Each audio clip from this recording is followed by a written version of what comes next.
डोंबिवलीत काँग्रेसचे ज्येष्ठ नेते प्रकाश उर्फ मामा पगारे यांनी पंतप्रधान मोदींचा साडीतील एक फोटो व्हायरल केला होता, ज्याचा भाजप पदाधिकाऱ्यांना चांगलाच राग आला आणि मग झालं एक साडी नाट्य.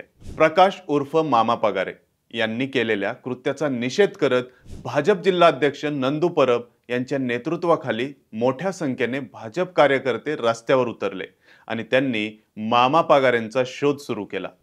मामा पगारे त्यांना सापडल्यानंतर भाजप कार्यकर्त्यांनी प्रकाश उर्फ मामा पगारे यांना भर रस्त्यातच साडी नेसवली. तर भाजपकडून या निषेधाला साडी सत्कार असं नाव देण्यात आलं. यावेळी पुन्हा असा प्रकार घडल्यास भाजप स्टाईल दाखवू असा इशारा सुद्धा कार्यकर्त्यांनी दिला.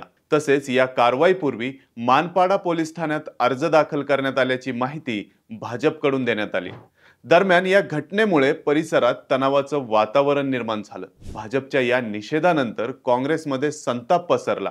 तर पुढे हे प्रकरण अगदी डीसीपी कार्यालयापर्यंत पोहोचलं.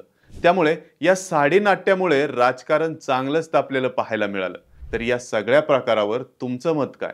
तुम्हाला काय वाटतं? महाराष्ट्राच्या राजकारणाचा दर्जा दिवसेंदिवस खालावत चाललाय का? ते कमेंट करून नक्की सांगा. आणि सोबतच ऑनलाईन नेताच्या पेजला फॉलो करा आणि आपल्या यूट्यूब चॅनलला सबस्क्राईब करायला विसरू नका.